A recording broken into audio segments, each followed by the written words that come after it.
नमस्कार, स्वागत है आपका। इंडिया टीवी देख रहे हैं आप। आपके साथ मैं हूं प्राची पाराशर। कहानी कुर्सी की शुरुआत आज हम करेंगे बीजेपी राष्ट्रीय अधिवेशन की बैठक से जुड़ी बड़ी खबर के साथ। बीजेपी के 2 दिन के राष्ट्रीय अधिवेशन का आज आखिरी दिन है। इसमें थोड़ी ही देर बाद पीएम मोदी का भाषण होने वाला है। पीएम मोदी बैठक में मौजूद हैं। मोदी जब भारत मंडपम पहुंचे तो जय श्री राम के नारे लगे। बीजेपी ने राम मंदिर पर आज प्रस्ताव भी पेश किया। फिर अमित शाह ने अपने भाषण में राम मंदिर से लेकर तमाम मुद्दों पर कांग्रेस पर जोरदार अटैक किया। अमित शाह ने कहा कि कांग्रेस भगवान राम का अस्तित्व नकारने वाली पार्टी है। फिर उन्होंने चुनावी महाभारत के लिए कौरव और पांडवों का जिक्र किया। अमित शाह ने कहा कि चुनाव से पहले पांडवों कौरवों की तरह 2 खेमे बन गए हैं। उन्होंने एनडीए अलायंस को डेमोक्रेटिक और इंडिया अलायंस को डायनेस्टिक बताया। अमित शाह ने किस अंदाज में आज अटैक किया है, आपको सुनवाते हैं। मुझे कोई कहे कि इंडिया अलायंस क्या है तो मैं इसकी एक ही व्याख्या करता हूं। 7 परिवारवादी पार्टियों का गठबंधन इंडिया अलायंस है। इससे ज्यादा कुछ नहीं है। जो अपनी पार्टी के अंदर डेमोक्रेसी नहीं स्थापित कर सकते वो देश की डेमोक्रेसी की रक्षा नहीं कर सकते। ये देश की जनता को है। आपकी पार्टी लोकतांत्रिक पार्टी नहीं है। आपकी पार्टियां लोकतांत्रिक पार्टियां नहीं है। आप देश के लोकतंत्र का रक्षा नहीं कर सकते। एक और मोदी जी के नेतृत्व में डेवलपमेंटल अलायंस है और दूसरी ओर राहुल जी के नेतृत्व में डायनेस्टिक अलायंस है। डेमोक्रेटिक अलायंस, डेवलपमेंटल अलायंस और डायनेस्टिक अलायंस के बीच में देश की जनता को पसंद करना है। मुझे विश्वास है कि एक और मोदी जी देश के और गरीबों के विकास के लिए काम करें और दूसरी ओर अपने परिवार की चिंता करने वाली पार्टियां है। देश निश्चित रूप से विकास की राजनीति करने वाली भारतीय जनता पार्टी और एनडीए को सिलेक्ट करेगी, इसका मुझे पूरा विश्वास। देखिए साहब, इनके राजनीति में उद्देश्य क्या है?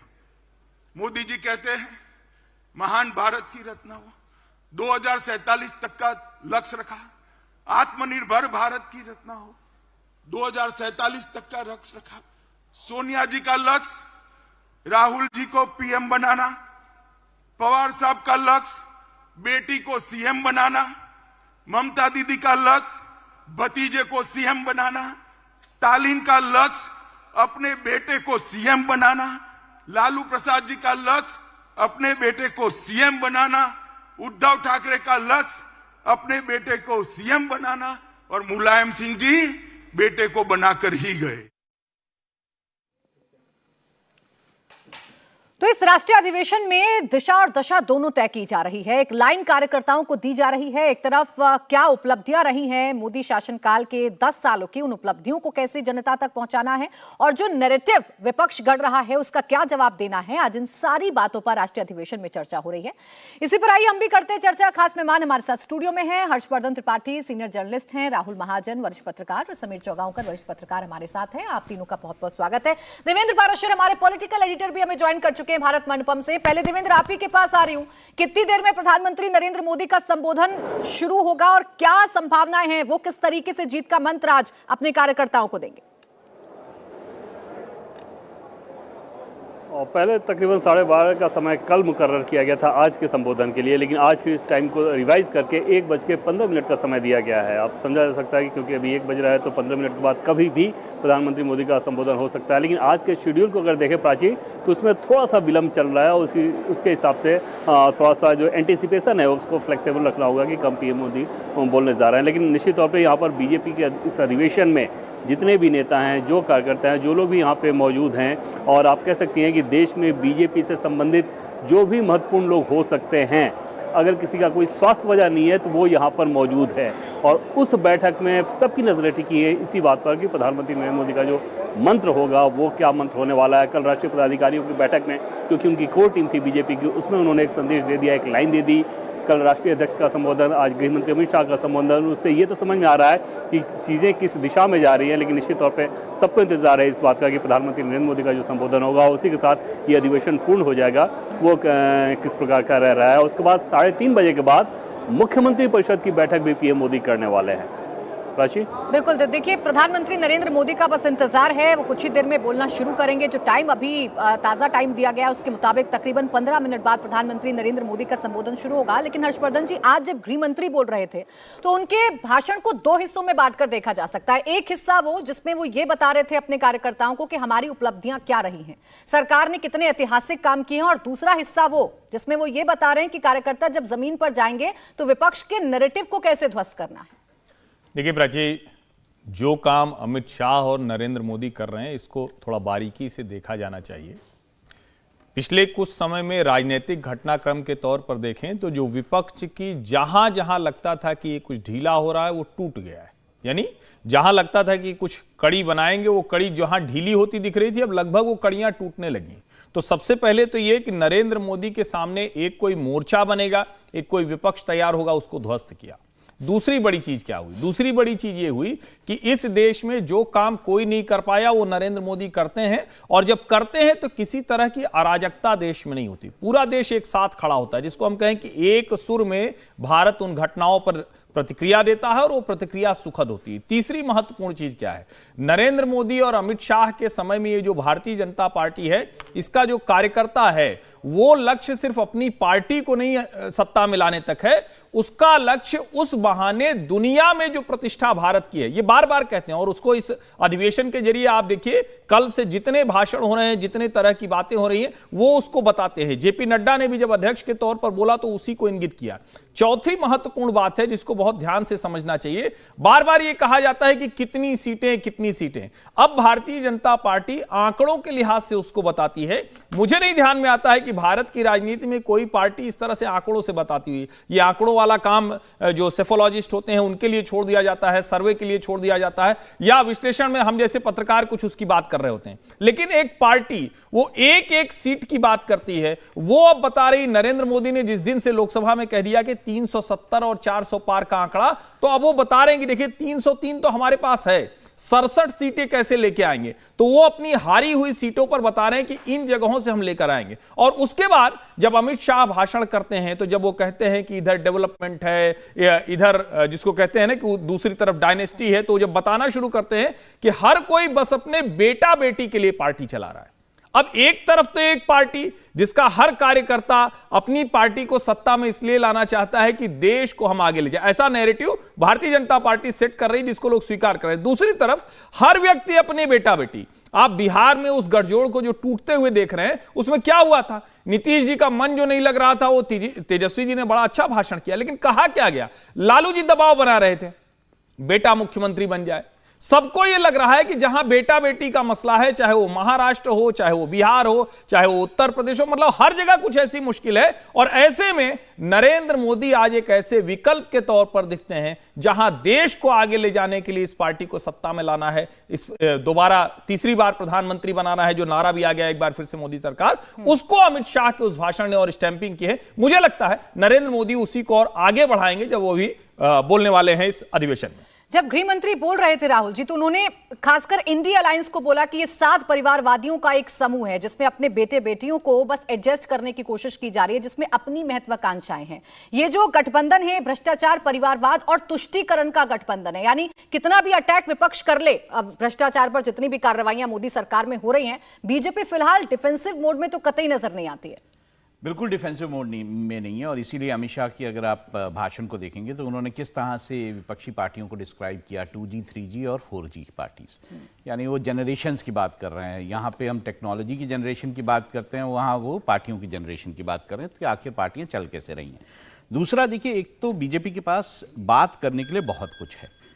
बीजेपी के पास जो उन्होंने काम किए हैं, 370 को हटाना, राम मंदिर बनाना, उसके बाद ट्रिपल तलाक, GST, मतलब सिटीजन अमेंडमेंट एक्ट, बहुत सारा ऐसा कुछ है जिस पे बीजेपी बात कर सकती है, लोगों को बता सकती है कि उन्होंने क्या क्या काम किया। अगर कृषि के बारे में भी बात करेंगे, क्योंकि आजकल किसान आंदोलन का बहुत कुछ चल रहा है, तो उस पर भी वो बात करने के लिए उनके पास है कि उन्होंने किस तरह से धान और जो गेहूं की खरीद है उसको 25,000 करोड़ से बढ़ाकर 1,25,000 करोड़, किस तरह जो बजट है कृषि का, उसको 25,000 करोड़ से 1,25,000 करोड़ कैसे किया।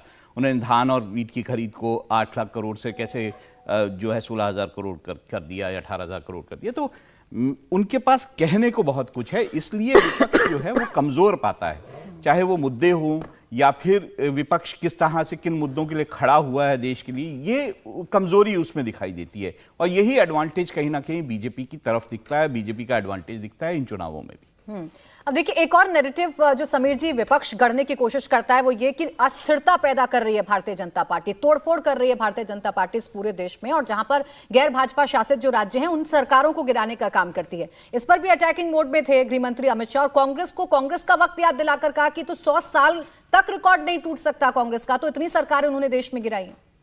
देखिए, आज अगर भारतीय जनता पार्टी का जो राष्ट्रीय अधिवेशन हो रहा है, राष्ट्रीय परिषद की जो बैठक हो रही है और आज उसका आखिरी दिन है, अगर आज भारतीय जनता पार्टी के राष्ट्रीय अध्यक्ष जेपी नड्डा और गृह मंत्री अमित शाह का अगर भाषण देखेंगे तो दोनों के भाषणों में पार्टी का जो आत्मविश्वास है प्रधानमंत्री नरेंद्र मोदी के 10 साल के कार्यकाल के बाद, ये बताता है कि ये तय मानकर चल रहे हैं कि 2024 का जो तीसरा चुनाव भारतीय जनता पार्टी लगातार बनाने जा रही है और प्रधानमंत्री मोदी देश के प्रधानमंत्री बनेंगे। अमित शाह ने सिलसिलेवार हर चीज का जवाब दिया है। मुझे लगता है उनका भाषण, उन्होंने समग्र भाषण था, उन्होंने हर चीज को शामिल किया।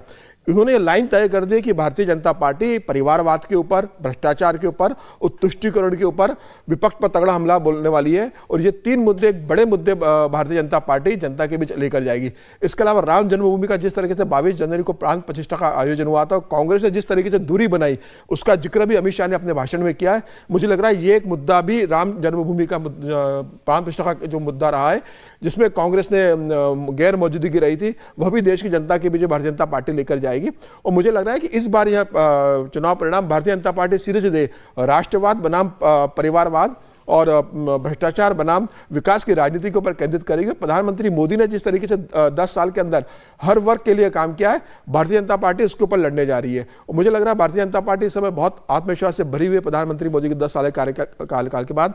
और अमित शाह ने बहुत स्पष्ट कहा है कि जिन 4 स्तंभ की प्रधानमंत्री मोदी बात करते हैं कि 4 जातियां जो गरीब है देश, उनको आगे लेके आना है, जिसमें महिला है, युवा है, किसान है, तो मुझे ऐसा लगता है कि भारतीय जनता पार्टी उसी पे फोकस रखेगी और आने वाला चुनाव उसी आधार पर होगा। आज भारतीय जनता पार्टी के जो 10,000 से ज़्यादा पदाधिकारी और कार्यकर्ता आज राष्ट्रीय परिषद के यहाँ से जब निकलेंगे प्रधानमंत्री मोदी का संबोधन सुनने के बाद, तो मुझे लग रहा है वह दिशा निर्देश लेकर और वह सूत्र लेकर जाएंगे कि किस आधार पर जनता के बीच जाना है, कौन से मुद्दे हैं जिस पर भारतीय जनता पार्टी वोट मांगेगी और कौन से मुद्दे हैं जिस पर विपक्ष को भारतीय जनता पार्टी घेरेगी और चुनाव के अंदर उनको कटघरे में खड़ा करेगी। मुझे लग रहा है प्रधानमंत्री मोदी का भाषण भी आज 2024 के लेके कार्यकर्ताओं के लिए एक मार्गदर्शन का काम करेगा, उन्हें दिशा देगा कि 2000 का चुनाव हम किस दिशा में लड़ने जा रहे हैं, और प्रधानमंत्री मोदी के भाषण के बाद उसी दिशा पे भारतीय जनता पार्टी आगे बढ़ेगी।